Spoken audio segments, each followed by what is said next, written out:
నేను అర్థం చేసుకున్నా. నీ పరిస్థితి ఏంటో నీకు అర్థమైంది కదా. సో నువ్వేదైనా నీతి నిజాయితీగా ఉన్నావంటే అది నా కృప, నా దయ. పర్వాలేదు, నీ సిచ్యువేషన్ అర్థం చేసుకున్నా, నీ పరిస్థితి అర్థం చేసుకున్నా. నేను ఇంకా నిన్ను ప్రేమిస్తున్నా సీమోను, నేను నిన్ను ప్రేమిస్తున్నా. గుండె పగిలిపోయింది. ఇక మళ్ళీ సౌండ్ లేదు పేతుడికి. పసి బిడ్డలాగా అయిపోయాడు. వెలుపలికి పోయి సంతాపపడి ఏడుస్తూ మొదలుపెట్టాడు. కుమిలి కుమిలి కుమిలి కుమిలి చిన్న పిల్లవాళ్ళలాగా విక్కి విక్కేచ్చు. నీ ముఖం ఎదుట నేను ఎరగని 3 సార్లు నేను అబద్ధం ఆడి బొంకితే, ఈ బొంకులోడిని, ఈ అబద్ధికుడిని, ఈ వేషధారిని, ఈ చెంచెలుణ్ణి, ఈ స్థిరం లేనోడిని, ఈ నీతి లేనోడిని, నియమం లేనోడిని, నిజాయితీ లేనోడిని 4-5 గంటల ముందు నీ మీద నీతో ప్రమాణం చేసినోడిని, మాట ఇచ్చినోడిని, ఒప్పుకున్నోడిని 4-5 గంటలు దాటేసరికి మాట తప్పానే. నిన్ను ప్రేమిస్తున్నా. నన్ను ప్రేమిస్తున్నావా? నా ఎందుకు కరుణ చూపుతున్నావు? ఎందుకు తండ్రి నేను ఎంత ఇష్టం? అప్పుడే చెప్పాను నీతో, నేను పనికిరానయ్యా, పాపాత్ముడి, నన్ను వదిలిపోమని. నా వెంటబడ్డావు, నన్ను పీల్చుకున్నావు, నమ్మకస్తుందని. ఇప్పుడు చూడు ఏం చేశాను. నీవు అక్కడే ఉన్నావు, ఇక్కడే అబద్ధాలు ఆడాను. నీచుండి నీచుండి బొంకులు, నేను అబద్ధికుడిని. కళ్ళతోనే మాట్లాడాడు. నేను క్షమిస్తున్నా, ప్రేమిస్తున్నా.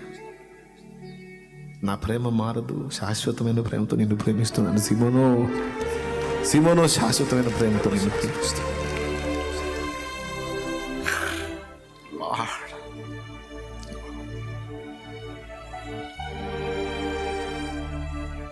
వెలుపలికి పోయి సంతాపపడి ఎంత పొరపడ్డాను.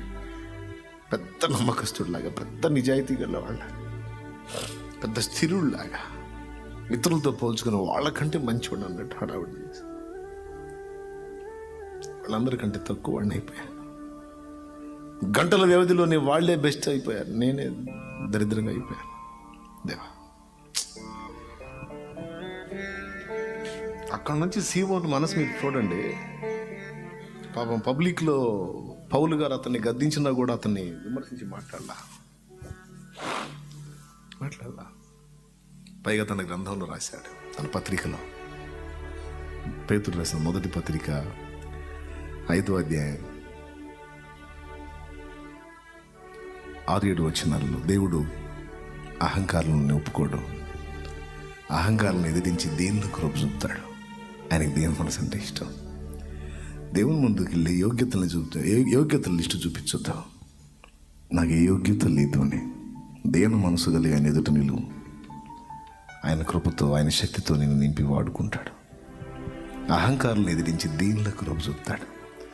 తగిన కాలం ముందు ఆయన మిమ్మల్ని హెచ్చించినట్లు ఆయన బలీయమైన రెక్కల క్రింద దీన మనస్కులై ఉండండి అని నేర్పుతున్నాడు. ఇక తగ్గింపు నేర్పుతున్నాడు. దేవునికి స్తోత్రం కలుగును గాక. హల్లెలూయా. నా ప్రియమైన దేవుని బిడ్డలారా, మనలో ఉన్న అతిశయాన్ని విరగొట్టడానికి కొన్నిసార్లు శత్రువు, మన శత్రువు అయిన సాతాను యొక్క దూతలాగా కొన్ని బలహీనతలు మన బాడీలో పని చేయటానికి దేవుడు అనుమతిస్తాడు అన్నది లేఖనంలో స్పష్టంగా కనపడుతున్న విషయం. వాటిని బట్టి విరిగినప్పుడు మనం ఇక దేన్ని బట్టి అతిశయించకుండా దేన మనస్కులమే దేవుని ముందు నడుచుకుంటాం. చిన్న చిన్న సమస్యలు మనలో పడుసుపోయి పెద్ద రోగాలు మన దరి చేరకుండా మనల్ని కాపాడతాయి. పౌలు గారు చెప్పిన మాట అది. నాకు కలిగిన ప్రత్యక్షతలు బహు విశేషముగా ఉన్నందున నేను అత్యధికముగా హెచ్చిపోకుండా నిమిత్తము నన్ను నలగొట్టుటకు నా శరీరంలో ఒక ముళ్ళు సాతాను దూతగా ఉంచబడింది. అది నా దగ్గర నుండి తొలగిపోవాలని 3 సార్లు ప్రభువుని వేడుకున్నాను. అందుకు ఆయన బలహీనత ఏంది, నా శక్తి పరిపూర్ణమవుతుంది, నా కృప నీకు చాలు. అది ఉంచుతా కొద్దిగా ఉండాలి. అది ఇంకా ఉండాలి, కొద్దిగా ఉన్నాయి. ఇంకా నిన్ను వాడుకోవాలనుకుంటున్నాను. ఇంకా కొంత ప్రయాణం ఉంది నీది. అది సంపూర్తి అయినప్పుడు నేను తీసేస్తాను. నా కృప నీకు చాలు అని ప్రభు మాట్లాడాడు. కాబట్టి నంబర్ 1, మనము అతిశయింపకుండా ఉన్నట్లు ఒకటి. రెండవది, మనం బలహీనులమని మనం గుర్తిరిగినప్పుడే బలవంతుడకు దేవుణ్ణి తరచుగా ఆశ్రయిస్తాం. ఆయన బలము మనల్ని కప్పుతుంది, కృప మనల్ని ఆవరిస్తుంది, దేవుని బలం మనల్ని కప్పుతుంది. అప్పుడు మనం నిలిచి ఫలించగలుగుతాం, వాడబడగలుగుతాం, దేవుని చేతిలో మండగలుగుతాం. ఎట్ ఏ టైం ఇతరుల కంటే మనం దీనం అయిపోతాం. మళ్ళీ ఇతరులతో పోల్చుకొని మళ్ళీ యోగ్యం అనుకోం. ఇతరులతో పోల్చుకొని వాళ్ళే మంచివాళ్ళు, నేనే తేడా అనే దీన మనసులోకి వచ్చేస్తాం. మన వ్యక్తిత్వాలను నిర్మిస్తున్న మహానిర్మాణకుడండి ఆయన.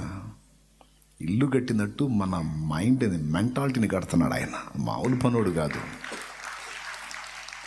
ఒక ఇంటిని నిర్మించినట్టు మన ఆలోచన విధానాన్ని నిర్మిస్తున్నాడు ఆయన.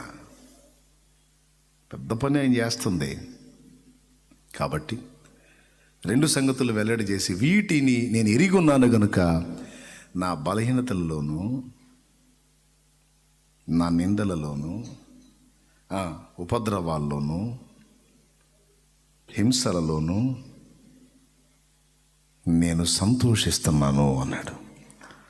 ఎందుకు సంతోషిస్తున్నావు అంటే, వీటన్నిటిలో దేవుని శక్తి నా మీద పరిపూర్ణమైతే, ఆయన శక్తి నన్ను ఆవరించినట్లు వీటన్నిటిలో గుండా ప్రయాణం చేయటానికి నేను ఇష్టపడుతున్నాను. ఇవి ఎన్నొచ్చినా నా మేలుకే. దేవుని శక్తి నా మీద బలంగా పనిచేసింది. నేను కూడా ఓవర్ చేయకుండా ఉంటాను, అది చేయకుండా ఉంటాను అని ఒక అద్భుతమైన విషయాన్ని మాట్లాడాడు. ఇక్కడ కృప ప్రస్తావన వచ్చింది. కాబట్టి నువ్వు నేను మనం నిలిచున్నామంటే ఆయన కృపతోనే నిలిచున్నాం, ఫలిస్తున్నామంటే ఆయన కృపతోనే ఫలిస్తున్నాం. అటు భౌతికంగాను, స్పిరిచువల్గాను, ఆత్మీయ జీవితంలో నువ్వు కాస్త నిలకడగా ఉన్నామంటే ఆయన కృపతోనే నిలవగలిగి ఉన్నాం. ఇక్కడ పాఠం ఏంటంటే, ఇతరులతో పోల్చుకునుట, ఇతరుల మీద అతిశయపడుట, ఇతరుల కంటే యోగ్యులమని అనుకునుట మన పెద్ద పొరపాటు.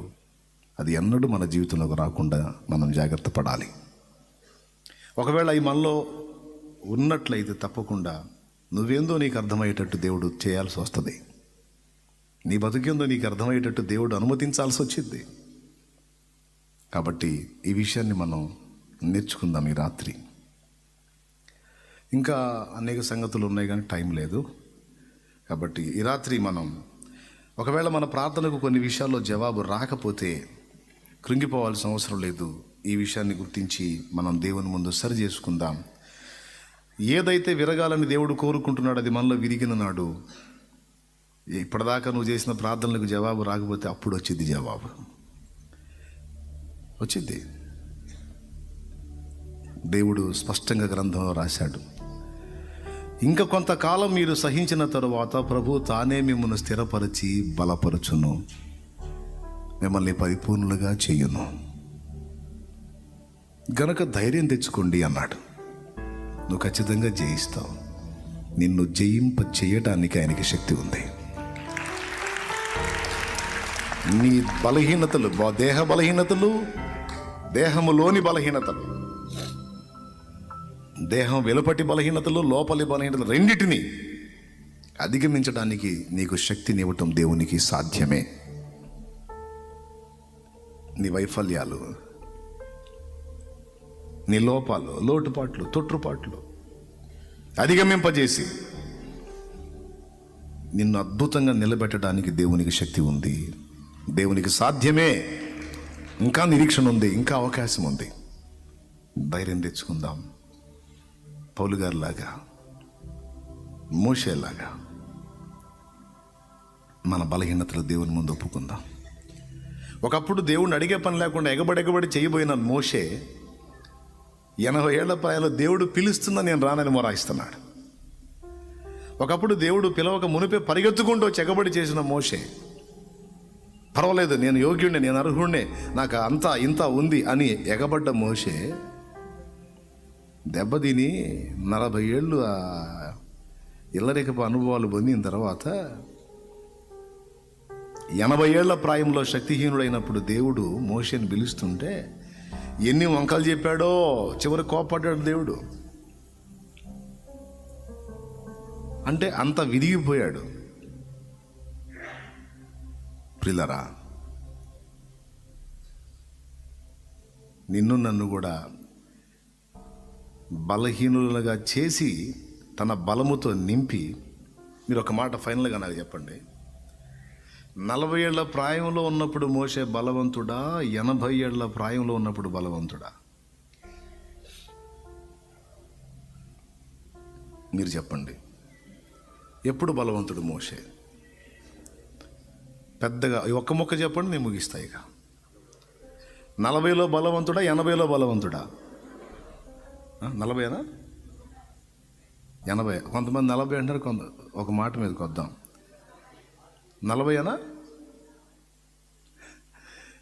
40లో శారీరకంగా బలవంతుడు, 80లో శారీరకంగా బలహీనుడు, బలహీనతలలో ఉన్నాడు. కానీ ఐగుప్తు రాజును కూడా గడగడగడ వణికించగల బలవంతుడైపోయాడు. అది దేవుని బలమే అతని మీద పనిచేయటం మొదలుపెట్టింది. మీరు నిర్గమాకాండం చూస్తే కదిలితే దేవుని దగ్గరికి పోతుంటాడు మోషే. గమనించండి మీరు. నువ్వు వాడి దగ్గర బొమ్మన్నావు, వాడు కార్యం చూశాడు, ఈ ఒక్కరో తప్పించంటాడు, తప్పిస్తేనేమో మళ్ళా వాడు మొదటికి వచ్చాడు దరిద్రుడు. నాకు తెలియదు నువ్వేం చెప్పావు, నేను మాట్లాడతాను పో అంటావు, వాడేమాట చేస్తాడు. మీరు చూడండి, కావాలంటే ప్రతి దానికి దేవా యెహోవా అనుకుంటా పోతాడు.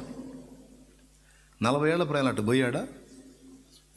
ఎవడరా మా వాడిని కొట్టింది? ఇక్కడ ఉన్నాను రా, రే సింహం రా, ఇది నేనున్నారా, తోలు ఊడిపోద్ది రోయ్ అనుకుంటే ఎగబడి వేసి పడేశాడు కూడా. వాస్తవానికి అప్పుడు మోషే అనుకున్నాడు నేను బలవంతుడని, కానీ దేవుని లెక్కలో మోషే బలహీనుడు అప్పుడు. ఎందుకంటే ఐగుప్తు రాజు బలంతో, అక్కడి పరిస్థితుల బలంతో పోల్చుకుంటే మోషే ఎంత. కానీ మోషేకి దేవుని హస్తం, బలమైన బాహు ఎప్పుడైతే సపోర్ట్గా నిలిచిందో, ఈ బాహువు బలము దెబ్బకి ఇక ఐగుప్తు కాదు కదా, ప్రపంచంలో ఇక ఏది కూడా ఎదురు నిలవలేదా ఈ బాహు దెబ్బకి. ఏ బాహు దెబ్బకి? ప్రచండమైన దేవుని బల ప్రసిద్ధిని వ్యక్తపరిచే బలమైన బాహు. మోషే కుడి ప్రక్కన తన బలమైన బాహువును పోనిచ్చిన వాడేవాడు ఆయనే. ఇప్పుడు చెప్పండి, నేను ఎప్పుడు బలహీనుడనో అప్పుడే బలవంతుడను. చెప్పు, నీ బలహీనతలలో నువ్వు అతిశయపడు.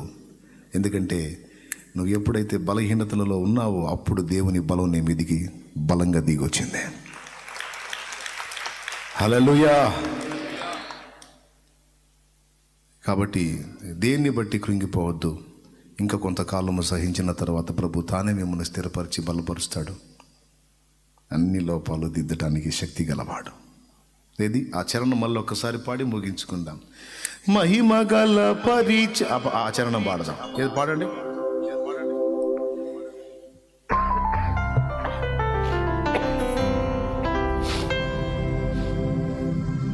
మహిమగల పరిచర్య పొందినందున అధైర్యపడను, కృప పొందినందున. మహిమగల పరిచర్య పొందినందున అధైర్యపడను, మహిమతో నీవు దిగివచ్చు వేళ, మహిమతో నీవు దిగివచ్చు వేళ.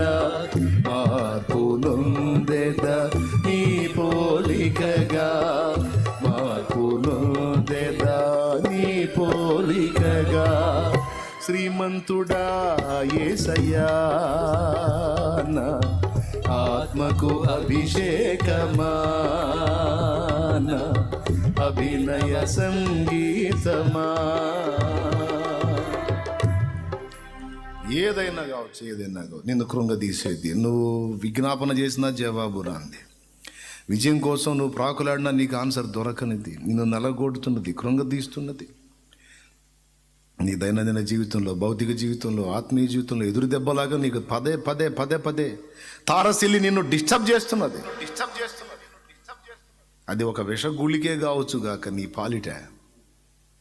అని గొప్ప ప్రమాదం నుంచి నిన్నది కాపాడటానికి దేవుడు దాన్ని సహా వాడుకోగలడని గుర్తుపెట్టుకో.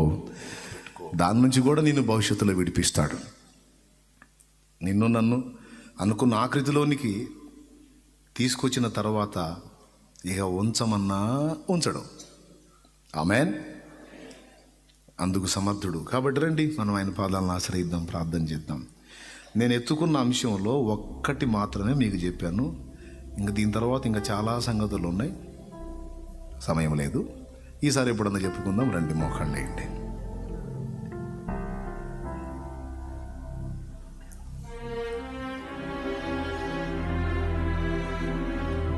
బలహీనతను బట్టి కృంగిపోవద్దు, ప్రతికూలతలను బట్టి అభ్యంతర పడవద్దు.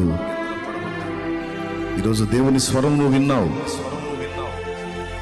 దేనిలో సంతోషించాలో తెలుసుకో, దేనిలో ఆనందపడాలో తెలుసుకో, దేనిలో అతిశయపడాలో తెలుసుకో. నేను బలవంతుడైనందున అతిశయపడట్లేదు అన్నాడు ఆయన. బలహీనతలోనే అతిశయపడుతున్నాను అన్నాడు. నా బలహీనతలు ఏంది, నేను అతిశయపడుతున్నాను అన్నాడు. ఆయనే చెప్పాడు, అతిశయించువాడు ప్రభునందే అతిశయించాలి అని.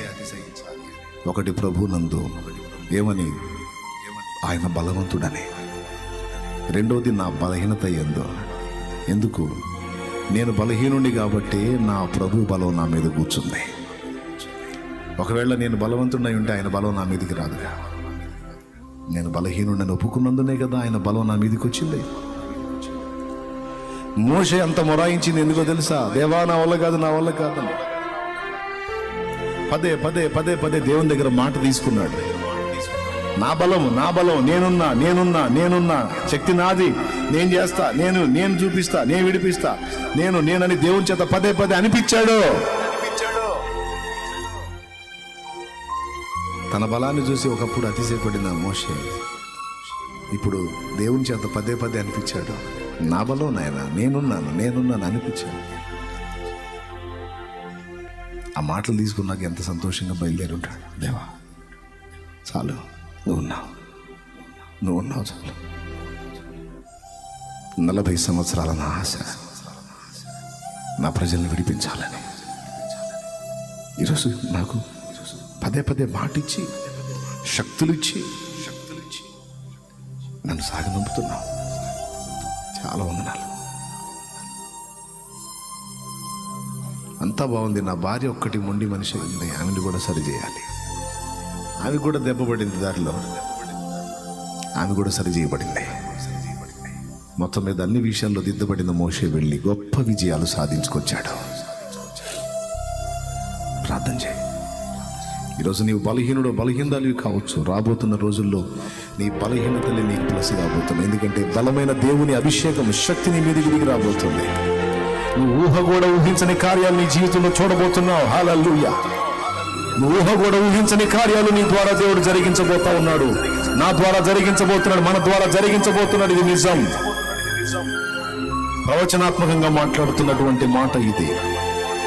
నేను బలహీనురాలని కృంగిపోతూ, ఆత్మీయ స్థితిగతుల్లో నలిగిపోతూ, దైనందిన జీవితంలో ఎదురు దెబ్బలు తిని కృంగిపోతున్న స్థితిలో ఉన్న ప్రతి బిడ్డతో దేవుడు మాట్లాడుతున్న మాట ఇది.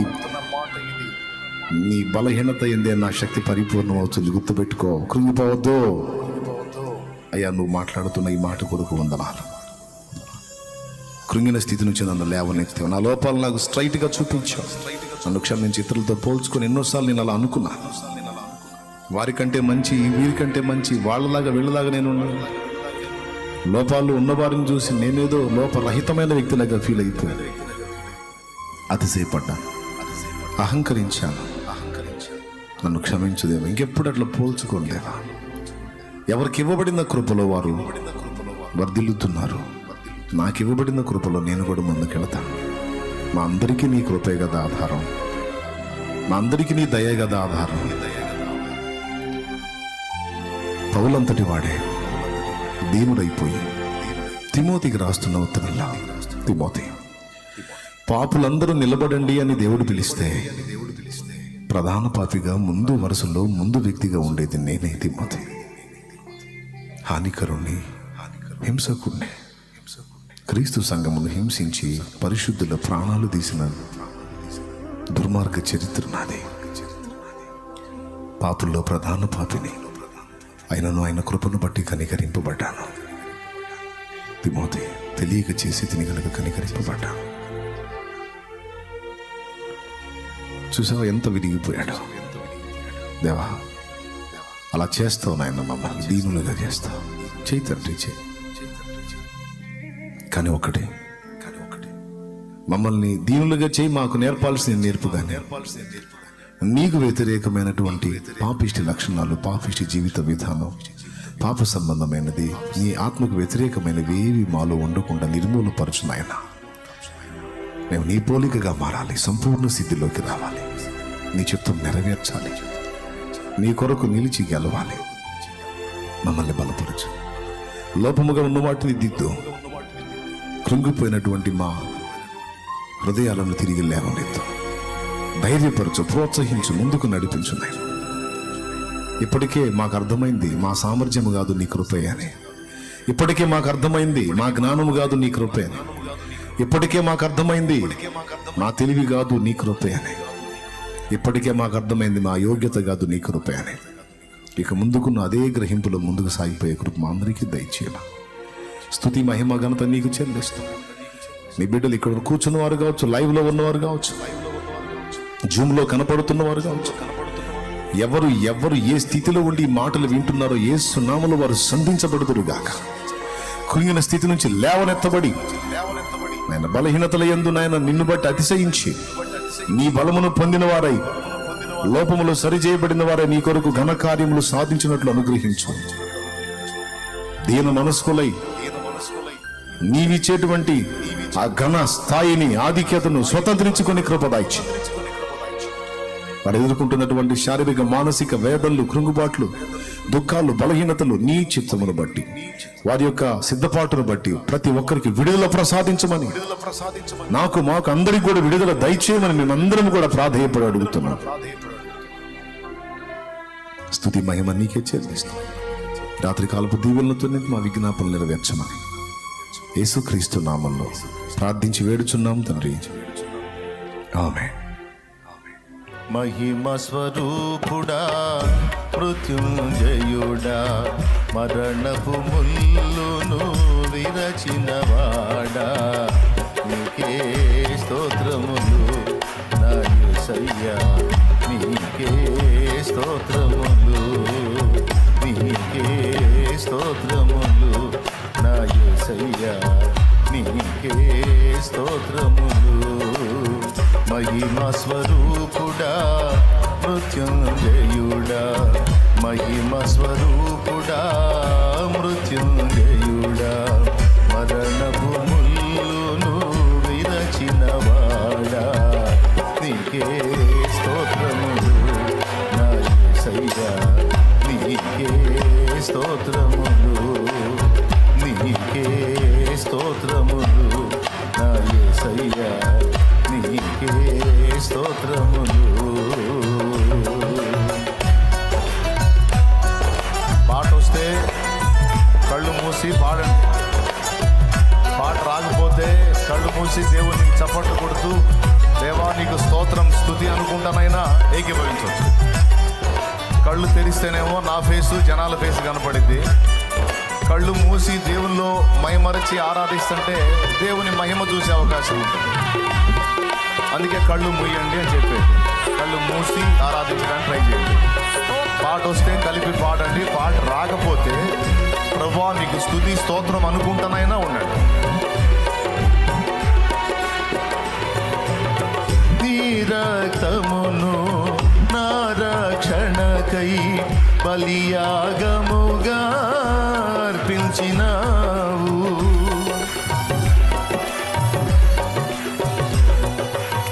నీ రక్తమును నా రక్షణకై బలియాగముగా అర్పించినావు.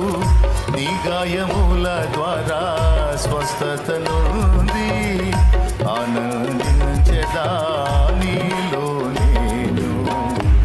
గాయముల ద్వారా స్వస్థత నుండి ఆనందించెదా నీలో నేను.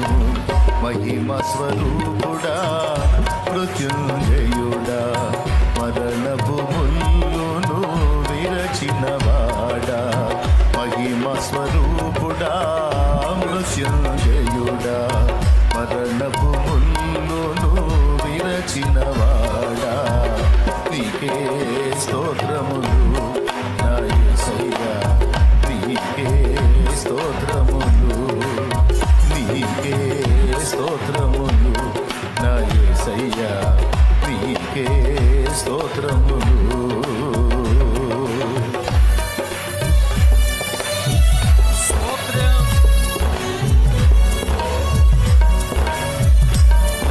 కళ్ళు తెరిస్తే ఆరాధించలేవు, కళ్ళు తెరిస్తే నామకం చూడటమే.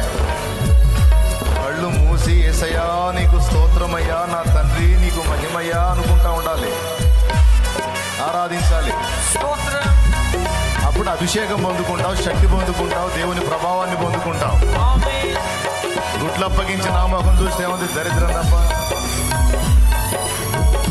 ఆరాధించే సమయంలో నన్న కాస్త కళ్ళు మూసి ఆరాధించండి, కాస్త మనసు పెట్టి హల్లెలూయా స్తోత్రం, హల్లెలూయా స్తోత్రం అనుకుంటా. పాట రాకపోతే స్తుతించు హల్లెలూయా స్తోత్రం అని. విరిగిన మనసు నలిగిన హృదయం నీకిష్టమైన బలియాగములా.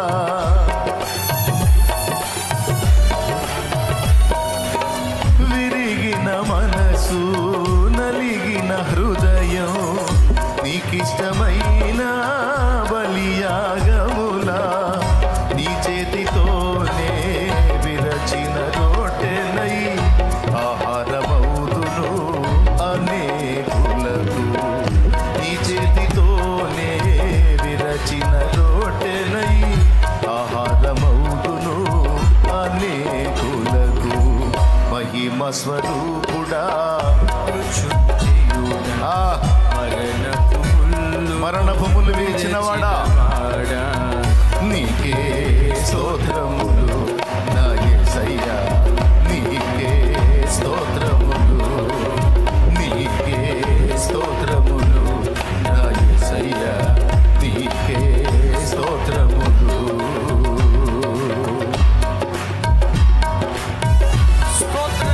నా ప్రభువా నీకు స్తుతి, నా యేసు రాజా నీకు స్తుతి స్తుతి స్తుతి స్తోత్రం.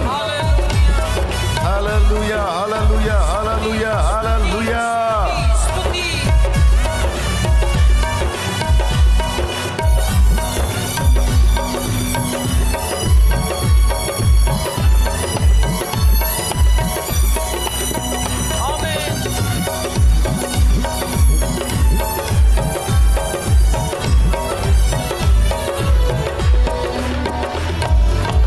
పరిశుద్ధాత్మ ఫలములు పొంది పరిపూర్ణమైన జ్యేష్ఠుల సంగమై.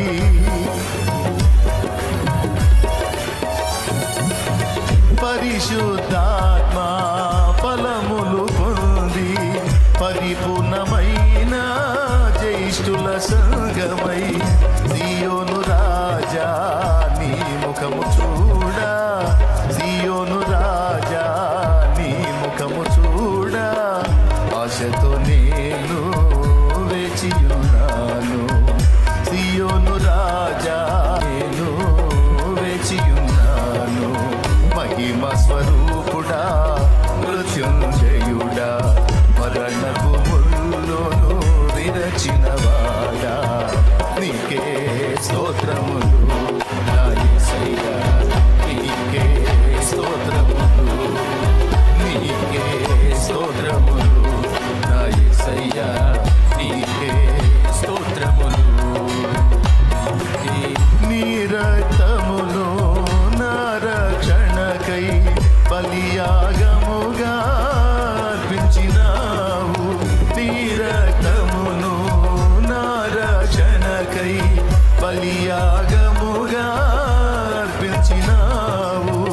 నీ గాయముల ద్వారా స్వస్థత నుండి నీ గాయముల పాడో స్వస్థత మళ్ళీ నీ గాయముల ద్వారా స్వస్థతను పాడు మళ్ళీ నీ గాయముల ద్వారా స్వస్థత నుండి ఆనందించదా నీలో నేను ఆనందించదా నీలో నేను మహిమ స్వరూపుడా మృత్యుంజయుడా మరణపు ముల్లును విరచినవాడా నీకే స్తోత్రములు నా యేసయ్యా నీకే స్తోత్రములు నీకే స్తోత్రములు నా యేసయ్యా నా యేసయ్యా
యేసయ్యా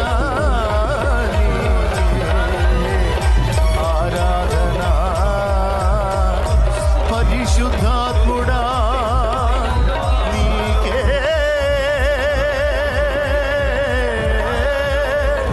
నీకే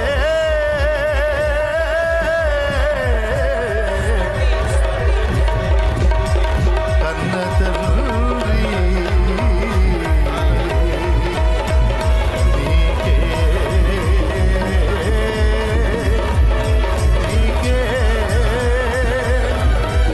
స్తుతి ఆరాధన ఆరాధన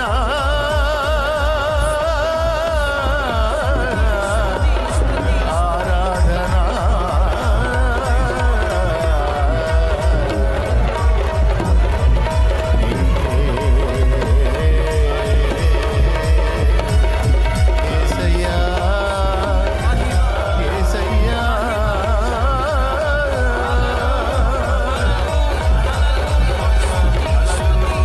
హల్లెలూయా స్తుతి స్తుతి స్తోత్రం హల్లెలూయా మరణమును జయించి లేచినవాడా మరణమును జయించి లేచినవాడా స్తుతి ఆరాధనీయుడు నా దేవుడు స్తుతి నా దేవుడు ఉన్నవాడు సజీవుడు సర్వశక్తుడు రోషము పరాక్రమము శౌర్యము కలిగిన వాడు నా దేవుడు హల్లెలూయా రాజాది రాజైన నా దేవాది దేవునికి యుగ యుగాలకు నిత్య స్తుతి కలుగునుగాక.